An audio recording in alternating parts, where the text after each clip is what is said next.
একটা বাচ্চার DNA sequence করে বলা যেতে পারে যে ভবিষ্যতে সে কোন দিকে ধাবিত হচ্ছে। তো পঞ্চব্রীহিতরাকে বাংলাদেশের 87,000 গ্রামে ছড়িয়ে দেওয়া, তো এক জায়গায় মুখস্থ করছে, আরেক জায়গায় মুখস্থ বিদ্যাটা দিচ্ছে।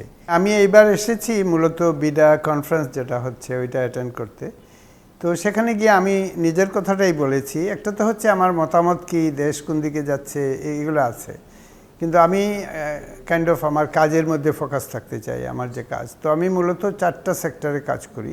একটা হচ্ছে আপনারা অনেকেই জানেন যে পঞ্চব্রীহি, যে কারণে আমার কথা অনেকে জানে হয়তো, যে পঞ্চব্রীহি ধান আমি করেছি।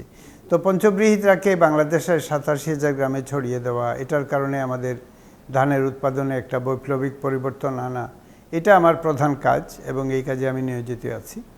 2 নম্বর হচ্ছে আমি ক্লাইমেট মিটিগেশন যেটা বলে, যে বিশেষ করে দুটো গ্রিন হাউস গ্যাস আছে, একটা হচ্ছে মেথেন আর একটা কার্বন ডাইঅক্সাইড, ও 3টা আসলে, methane, carbon dioxide, nitrous oxide.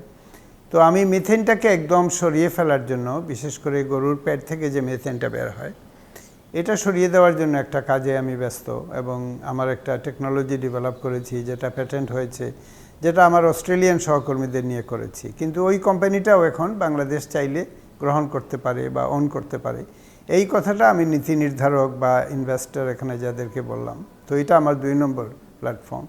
3 নম্বর হচ্ছে আমি একটা জিনোফ্যাক্স বলে একটা হেলথ প্রজেক্টে কাজ করি, বা একটা কোম্পানি জিনোফ্যাক্স।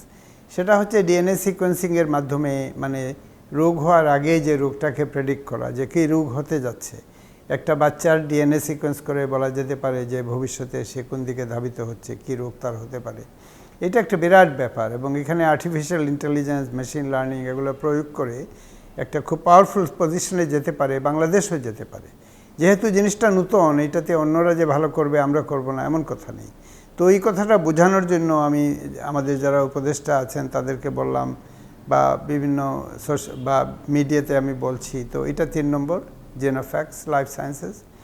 আর 4 নম্বর, আমি এক ধরনের অনলাইন শিক্ষার একটা প্রতিষ্ঠান করেছি, যেটাকে বলা হতো STEM, science technology engineering maths with Abed Chowdhury, STEM SC বা স্টেমাক। এটা আমি অনেক দিন ধরে অনলাইন কোর্স দিচ্ছিলাম এবং ছাত্ররা দেখলাম খুব interested from all over the world. In fact Japan থেকে অনেকে জয়েন করেছিল, ইউরোপ থেকে করেছিল। তখন আমি ভাবলাম একটা প্রতিষ্ঠান করে ফেলি, যে প্রতিষ্ঠানের ব্যানারে আমরা ইউটিউবে 50টার মতো ভিডিও দিয়েছে। এখানে আমাদের লেখাপড়া অত্যন্ত দুরূহ, আমাদের বইগুলো দেখলেই বোঝা যায় যে ছাত্ররা এগুলো বুঝতে পারতেছে না। টিউশন যাচ্ছে, গৃহশিক্ষকের কাছে যাচ্ছে, তারপরে মুখস্থ এক জায়গায় মুখস্থ করছে, আরেক জায়গায় ওই মুখস্থ বিদ্যাটা দিচ্ছে। এতে কনসেপ্ট যেটা আমরা বলি, যে পুরো ব্যাপারটা গভীরভাবে বোঝা, এটা হচ্ছে না। তো এটা আমরা 10 মিনিট 15 মিনিটের ভিডিও করে করে আমরা সমস্ত জিনিস বুঝিয়ে দিচ্ছি। এটা বলতে পারেন আমি দেশের প্রতি একটা দায়বদ্ধতা থেকে, যে এখানে শিক্ষাটা যাতে ভালো আসে, বা পশ্চিমা শিক্ষা আর এই শিক্ষার মধ্যে যে ব্যবধানটা আছে, এটা আমরা এই ভিডিওর মাধ্যমে অনলাইনে কোর্সটা দিয়ে যাচ্ছি। তো এইটা আমার 4র্থ কাজ। তো এই 4টা কাজ করতে গিয়ে আমি অনেক বিজি থাকি, দেশে বিদেশে, অস্ট্রেলিয়া বাংলাদেশ মিলে থাকি।